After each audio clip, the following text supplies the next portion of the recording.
Welcome viewers. દોસ્તો, ધોરણ 12 ના આ વર્ષના નવા પેપર પરિરૂપ મુજબ આ વર્ષે ધોરણ 12 માં સ્પીચ રાઇટિંગ અને ઈમેલ રાઇટિંગ નવતર ઉમેરવામાં આવેલું છે. સ્પીચ રાઇટિંગ કેમ લખવું એમનું ફોર્મેટ તમને રજૂ કરી દીધેલું છે મારા ચેનલ પર.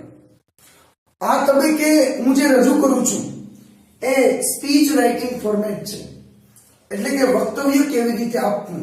અને એક્ઝામમાં સ્પીચ રાઇટિંગ તમને લોકોને 5 માર્કમાં પૂછેલું. વિજ્ઞાન પ્રવાહ વાળા વિદ્યાર્થીઓ માટે એટલે કે ધોરણ 12 સાયન્સ HSC એમને પાર્ટ બી માં 18મો પ્રશ્ન આવશે સ્પીચ રાઇટિંગ. જ્યારે સામાન્ય પ્રવાહ એટલે કે ધોરણ 12 આર્ટ્સ અને કોમર્સ એ લોકોને પ્રશ્ન નંબર 49મો આવશે સ્પીચ રાઇટિંગ. તો એમનું હું તમારી સમક્ષ જે રજૂઆત કરેલી છે ધોરણ 12 ના મારા હૃદયસ્પર્શી વિદ્યાર્થીઓ મિત્રો માટે મેં જે આ પ્રયાસ કરેલો છે એ મને ડેફિનેટલી વિશ્વાસ છે કે એ આશીર્વાદરૂપ સાબિત થશે. દોસ્તો, ગમે તે એક્ઝામમાં ટાઇટલ વિશે તમને સ્પીચ રાઇટિંગ કરવાનું કે તો તમારે આવી રીતે જ લખેલું. શા માટે? તો કે આવી રીતે એટલા માટે લખવાનું કે દરેક પ્રકારની સ્પીચમાં સ્યુટેબલ થાય એવા શબ્દોનો પ્રયોગ કરી અને મેં મારી રીતે ફોર્મેટની રચના કરેલી છે. તો ભાઈઓ બહેનો, ગમે તે તમને સ્પીચ રાઇટિંગ પૂછાય આવી રીતે લખશો તો definitely you can get good mark in speech writing. એમાં માત્ર એક ટાઇટલની બેન્ક્સ રાખેલી છે, એ તમારી જાતે લખવાની, એ પણ એમાંથી લખવાની સૂચના જે તે હોય. અને અહીંયા એક પેરેગ્રાફ ડેશ કરેલા છે, એમાં તમારે સ્ટફિંગ તમારી જાતે લખવું પડશે કે જે વિષય વિશે તમને સ્પીચ આપેલી છે એમના વિશે તમારી જાતે તમારે લખવું પડશે. એક અથવા તો 2 પેરેગ્રાફ તમારી જાતે લખવા પડશે. જ્યારે બીજું જે કાંઈ પણ છે આવી રીતે સેમ લખો. એમની શરૂઆત, એમનું મિડલ, એમનું ક્લોઝ, અંત એ બધું જ ઓકેશનલી પરફેક્ટ છે. તો દોસ્તો, હવે હું શરૂઆત કરવા જઈ રહ્યો છું the format of speech writing, વક્તવ્ય. હવે શરૂઆતમાં તમે કોઈ સ્પીચ કે ભાષણ આપવા જાઓ એટલે ત્યાં ઉપસ્થિત મહેમાનો હોય કે ઓડિયન્સ હોય, બરાબર ને, એમનું ગ્રીટિંગ કરવું જોઈએ. આ એક રૂલ છે. તો શરૂઆતમાં તમારે કહેવાનું હેલો એવરીવન, દરેકને નમસ્કાર. શરૂઆત કરવાની કે ત્યાં મંચ પર બિરાજમાન મહાનુભાવો હશે. હવે મેજોરિટી તો તમને લોકોને સ્પીચ રાઇટિંગ સ્કૂલના કોઈ કાર્યક્રમને લગતી પૂછેલી હશે, તો તમે ઓનરેબલ પ્રિન્સિપાલ, ટીચર્સ આવું લખો, ચાલશે. પણ મેં અહીંયા એવું નથી દર્શાવ્યું, એમને બદલે મેં એક્ઝાલ્ટેડ દર્શાવેલું છે. એનું કારણ એ કહું કે અમુક સમયે એવું સ્પીચ રાઇટિંગ પૂછે કે તે કોઈ સામાજિક ઇવેન્ટનું હોય, સાથે સ્કૂલ ઇવેન્ટ હોય અથવા તો અન્ય કોઈ પ્રકારનો, બરાબર છે, ઇવેન્ટ હોય, એમાં પૂછી દે. એટલા માટે મેં એક્ઝાલ્ટેડ એટલા માટે લગાવ્યું. એક્ઝાલ્ટેડ એટલે મહાનુભાવો, એટલે કોઈ પણ કાર્યક્રમમાં મહાનુભાવો તો હોવાના જ, એટલે દરેક માટે સમરસ રહે એ માટે મેં આ પ્રયોગ કરેલો છે. અહીંયા તમે પ્રિન્સિપાલ, ટીચર લખી શકો, ડેફિનેટલી શાળાને લગતી હોય તો એ તમારા પર ડિપેન્ડ કરશે દોસ્તો. તો ઓનરેબલ, એક્ઝાલ્ટેડ ઓન ધ સ્ટેજ, મંચ પર બિરાજમાન સન્માનનીય મહાનુભાવ, એન્ડ અને માય ડિયર ફ્રેન્ડ્સ, મારા વાલા મિત્રો. તો સંબોધન મંચ પર છે એમનું પણ થઈ ગયું અને સંબોધન ઓડિયન્સનું પણ થઈ ગયું, માય ડિયર ફ્રેન્ડ્સ. ટુડે, આજે I am going to express a speech. હું તમારી સમક્ષ એક વક્તવ્ય રજૂ કરવા જઈ રહ્યો છું. તો નજીકનું ભવિષ્ય દર્શાવવા માટે મેં વિલ શેલ ને બદલે એમ ગોઈંગ ટુ નો પ્રયોગ કરેલો છે. આ સેન્ટેન્સ તમને લાગશે ચાલુ વર્તમાન કાળનું, પરંતુ ના, આ વાક્ય છે સાદા ભવિષ્યકાળનું.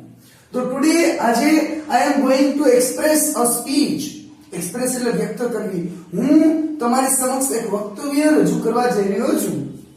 ઓન ધ ટોપિક ઓફ કોના ટોપિક ઉપર? તો કોના ટોપિક હેઠળ? તો અહીંયા જે દોસ્તો મારે લખવાનું રહેશે એ હું શું લખીશ?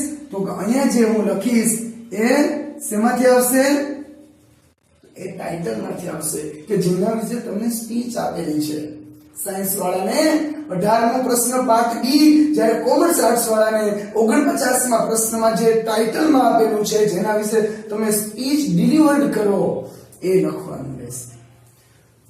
સો તેથી આઈ હોપ ધેટ, મને આશા છે કે યુ વિલ લિસન મી, તમે મને સાંભળશો.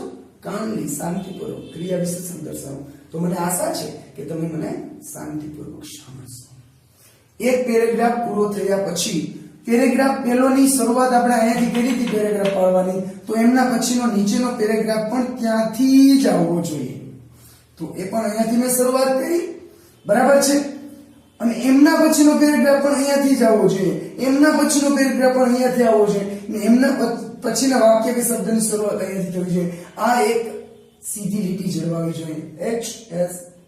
એક અગત્યની બાબત છે. આમના પરથી પેપર જોનાર પર તમારી એક ઇમ્પ્રેશન પડશે, તમારી છાપ પોઝિટિવ પડશે કે યાર આ તો સ્ટુડન્ટ હોશિયાર લાગે. બીજું અમુક માઇનર બાબત, કોમન સેન્સ ની વાત કરું કે અલ્પ વિરામ પછી વાક્યની શરૂઆત કરી એટલે મેં ટી કેપિટલ નહીં પરંતુ સ્મોલ લગાડેલો છે. એ પણ અને પૂર્ણ વિરામ હોત તો કેપિટલ કરે.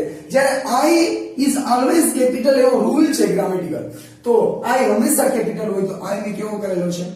કેપિટલ. એટલે આમના પર જોવા વાળા પર તમારી છાપ પોઝિટિવ પડશે અને એમને એવું લાગશે કે આ વિદ્યાર્થીએ જાતે સ્પીચ લખેલી છે.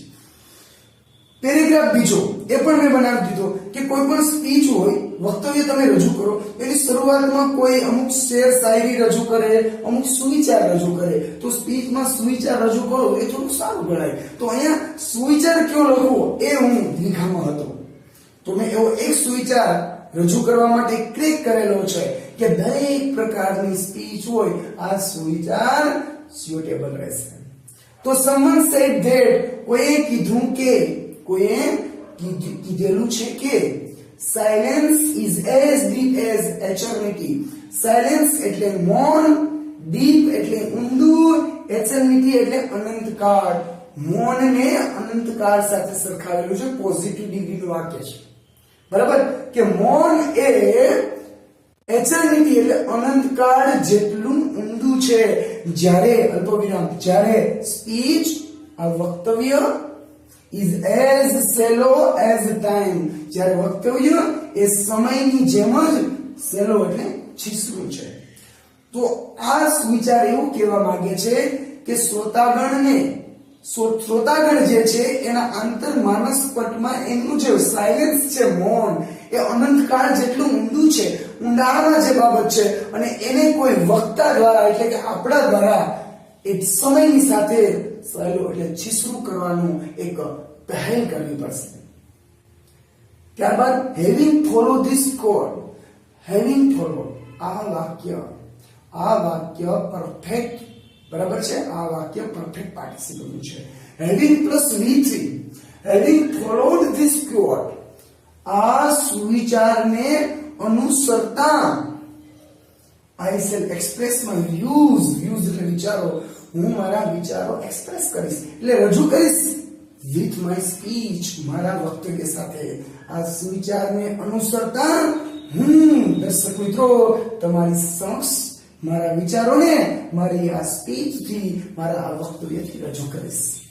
તો એક ઇમ્પ્રેશન, એક જે ઓબ્ઝર્વ છે, જોનાર છે પરીક્ષા એક્ઝામ પેપર, એના મેન્ટાલિટીની માનસ પટમાં તમારી ઇમ્પ્રેશન પોઝિટિવલી થઈ. અને પછી હવે શરૂ કરો. As we all know that, આપણે બધા જાણીએ છીએ કે હવે મસાલો ભરો, ડેશ ડેશ ડેશ ડેશ, આ બાબતમાં શું ભરીશું? મસાલો ભરીશું દોસ્તો. શું ભરીશું આ બાબતમાં? મસાલો. કયો મસાલો? કે જે આ ટાઇટલ જે તમે લખ્યું એમાં જે સુટેબલ રહે, ફ્રીડમ હોય તો ફ્રીડમ, જેના વિશે હોય એના વિશે તમે અમુક વાક્યો લખો. પરંતુ rule and regulation, term and condition grammatically થોડું વ્યવસ્થિત હોય એવી કોશિશ કરજો. જેથી કરી અને જોનાર તમને પોઝિટિવલી માર્કિંગ કરી શકે. તો મેં અહીંયા ખાલી જગ્યા માત્ર એક પેરેગ્રાફની દર્શાવેલી છે, પણ પોસિબલ હોય તો બે પેરેગ્રાફ લખવા તો એક સારું રહેશે એમ. નહીતર પછી એઝ વેલ પછીનો પેરેગ્રાફ અંતિમ કોમ્પ્લિમેન્ટરી ક્લોઝ કે જોનારના મનમાં એક પોઝિટિવ ઇમ્પ્રેશન ઉપસાવવા માટે. એટ લાસ્ટ અંતે I would like to thank to all. I would like to thank. હું આભાર માનવા માંગુ છું. એટ લાસ્ટ મારા વક્તવ્યને અંતે મારી વાણીને વિરામ આપતા પહેલા I would like to thank. હું આભાર માનવા માંગુ છું to all. અહીંયા બેઠેલા બધા જ નો for માટે. શા માટે? being preposition છે, પછી ing આવશે. સોલિટ્યુડ એટલે આટલા બધા આતુર બની, ખૂબ જ સોલિટ્યુડ, ખૂબ જ આતુર બની, ખૂબ જ અધીરા બની, બરાબર છે. ટુ લિસન માય સ્પીચ, અહીંયા મેં એડવર્બ ક્લોઝર પર્પઝ દર્શાવેલું છે. ઇન ઓર્ડર ટુ અથવા તો two plus V1 to listen my speech. મારી સ્પીચ સાંભળવા આટલા બધા આતુર બનવા બદલ હું તમારો હૃદયપૂર્વક આભાર માનું છું. આ શબ્દ યાદ રાખવા માટે સો તો અહીં છે, તો આ સો પછી લીસી ટુ કટકો કરી નાખો એટલે ડેફિનેટલી તમે એ રિકોલ કરી શકશો, યાદ રાખી શકશો. અને અંતે આ નહીં બોલવાનું, થેન્ક યુ, તમારો આભાર. તો દોસ્તો તમારી સમક્ષ મેં સ્પીચ રાઇટિંગ ફોર્મેટ રજૂ કરેલું છે, બરાબર છે. આ લેક્ચરમાં મેં એક્સપ્લેન ગુજરાતી લેંગ્વેજમાં કરેલું છે. હજી એક એવો લેક્ચર આવશે કે જેનું એક્સપ્લેન હિન્દીમાં કરવાનું આવશે, હિન્દી લેંગ્વેજમાં, જેથી કરીને ગુજરાત સિવાયના બીજા રાજ્યોના સ્ટુડન્ટ પણ જે મારા ચેનલમાંથી શીખે છે એ લોકોને પણ આ ઉપયોગી થઈ પડે દોસ્તો. તો ફ્રેન્ડ્સ, આવી જ રીતે અંગ્રેજી દરેક પ્રકારનું ગ્રામર ધોરણ 9 થી 12 હોય કે કોલેજ હોય, સ્પર્ધાત્મક પરીક્ષાની તૈયારી કરતો કોઈ કેન્ડિડેટ હોય કે સ્પીકિંગ ઇંગ્લિશ ફ્લુઅન્ટલી શીખવા માંગતો કોઈ વ્યક્તિ હોય, એમના માટે મારી આ ચેનલ આશીર્વાદરૂપ થઈ પડશે. તો મારી ચેનલનું નામ છે સામંત સોલંકી SS ઇંગ્લિશ, SAMATSOLNKI આ ચેનલને સબસ્ક્રાઇબ કરો અને એમાં દર્શાવેલા દરેક લેક્ચરને ફર્સ્ટ સેકન્ડ એવી રીતે મેં રજૂ કરેલા છે એ લિંક થી જુઓ, એટલે you can get right on English language. Definitely you can get right on English language, બરાબર છે. તો તમે પણ મારી વાણી સાંભળી એ બદલ તમારો આભાર માનું છું. Thank you.